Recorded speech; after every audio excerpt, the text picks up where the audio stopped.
guys can do that. I'm standing. I'm gonna stand the whole time. You guys have to stay sitting, okay?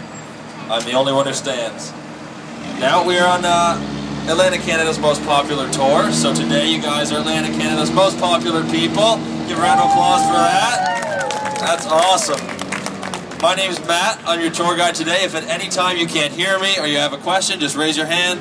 I'll get to you. It's all about you guys, alright? So my name's Matt. I go to Dalhousie University, about 20 minutes away.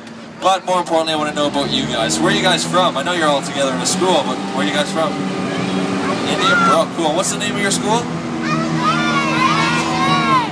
You guys know. LSK. Very cool. And where are you from, Nikki? From Sydney, Australia. Very cool. So I'm guessing none of you guys parents or none of you guys have one of these big vessels in your driveway. Is that true? That's probably good because they cost $1 million each. That's right. These big boats were made for the U.S. Navy during the Vietnam War in the 60s. They made them to take supplies from the boats in the water to the troops in the jungles of Vietnam. They made 900 of these. Do you have a question? Pardon me? When are we going in the water? About half an hour. Don't worry, we'll get there. So these vessels are made for Vietnam. The U.S. Navy made about 900 of them. Sharp turn there. At a cost of $1 million each. So that's, if you guys can do the math yet, it's $900 million. That's huge.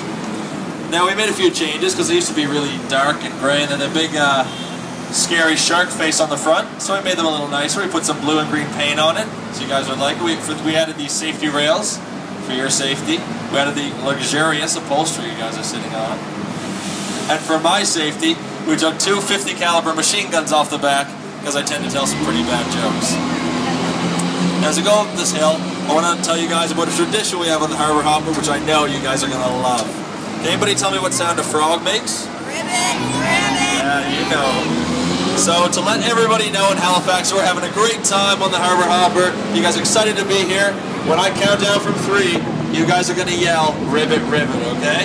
Everyone's going to do it. No one's too cool, too young, or too old, or too good looking for a ribbit, ribbit, okay? So when I count down from 3, everybody yell, ribbit, ribbit. You guys ready? 3, 2, 1, ribbit, ribbit! That's awesome. We're going to do that a couple more times on the tour. I want you guys to be super excited. There you go. Give a wave to the guys there. They want to wave. You guys can wave to everybody. Now, as we're coming up the street here, we are passing Scotia Square, out on your right. Scotia Square is a city in a mall. It has shops, it has restaurants, businesses, and pedways that connect you to all the major buildings, like the Metro Center, the bus station, and many of the hotels. Now, as we come up here, we round the corner. If you guys want to look out to your left, you'll see City Hall. This is where our mayor, Peter Kelly, stays. The City Hall was built in 1888. It is made of granite, quarried from Peggy's Cove. Yeah, that's where he stays. And sometimes you look up on the balcony on the 2nd floor, he tries to wave and pretend he's the queen. I don't know, he's not there today. Must be doing some business or something. Anyway, most of the other offices are in other buildings, but that's where Peter Kelly works. And also on your left over here, we have Grand Parade Square, which is known as the heart of the city. Yeah, give a wave to the people on the streets. There we go.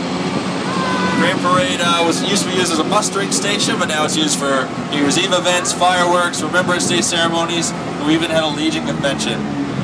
Hey guys, we're going to come up here to St. Paul's Church. I want everybody to look on the 2nd floor, 3rd window in, top right pane. You guys know? So 2nd floor, 3rd window in, the top right pane, kind of behind those branches from me. Do you see the silhouette of a man there?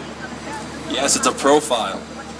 That is said to be the profile of Reverend Jean-Baptiste Moreau. Now, the Reverend was a priest here during the First World War. When the Halifax explosion occurred, he was looking out the window. Third plate up on the corner, see it? As the glass from the explosion came in from the window, it scratched his face, or cut his face, and ever since, his face has been left in that window. We've tried to replace the pane 3 times, and every time his face comes back. Now, if you guys look all the way down the street there to the clock on that black building, that is Dirty Nelly's, a great restaurant. Dirty Nelly's was actually built and designed in Ireland, and in 2008 we took it stone by stone all the way across the Atlantic from Ireland and rebuilt it right here.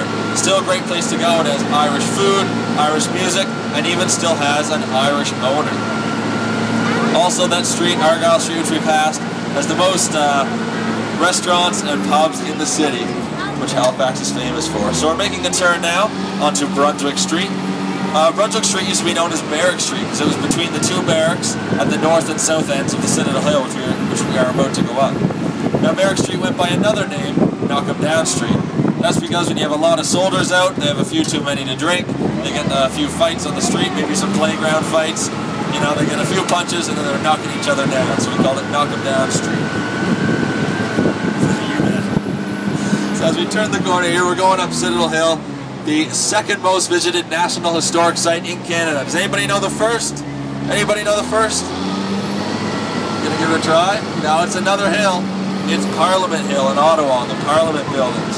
We have the second most visited. Citadel Hill was completed in 1856 and is the fourth of a series of forts to be built on this hill. Now if you guys want to get some great views of the Halifax Harbour, or come up here, great place to get the cameras out. You guys at the back, make sure you hold on to your hats, okay? It can be a little bit windy up at the top of the hill. That's it, guys, good.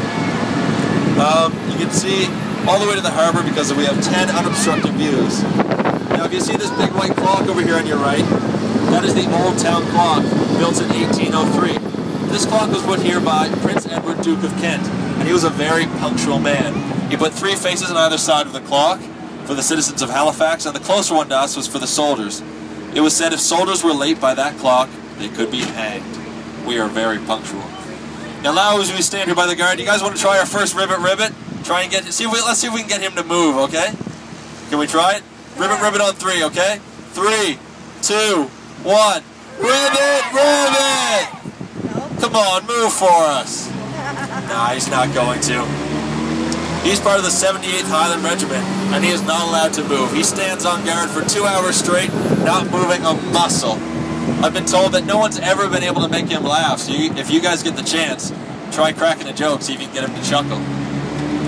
Now as we come along the Citadel Hill here, you'll notice a ditch.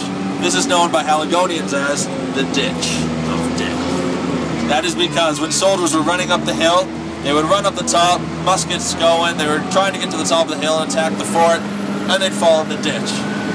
So if they were smart enough to stop before they got to the ditch, they'd be picked off by people on the other side of the hill. So it was built as an illusion. We have grass all the way up, and the grass on the top of the hill makes it seem like it's a hill from top to bottom with no ditch. Now we have a tradition here at Citadel Hill. Judging by how long you guys are here, you might hear it. It's our noonday gun. Every day at 12 o'clock, they reenact a gun over on Citadel Hill. They fire off a cannon. Don't worry, there's no cannonballs, nobody's going to get injured. We just fire off some gunpowder. It's a loud bang. Also, if you hear the bang, guys, make sure you don't duck. Because if you duck, they'll know you're tourists and they love to giggle at you. So you hear that at noonday, again, to keep people on time. Now as we go around the hill, you might notice 2 colors of stone. The darker stone, which you can just see over the ridge here, is ironstone, and the lighter of the 2 is granite. The fort was originally built with ironstone. However, despite the beautiful weather here today, usually it's rainy and foggy in Halifax, and as the fog and the rain creep into the stone, and then it dries, it crumbles. We told you to hang on to Now your we're hat. kind of making some zigzaggy turns here. It's not because Mark's a bad driver, he's actually great. It's actually because we are on what's called a bastion fortification, or a fancy name for an 8-pointed star. This 8-pointed star was built so that people on any point of the star could gun at any point. Yeah, you got a question? They are.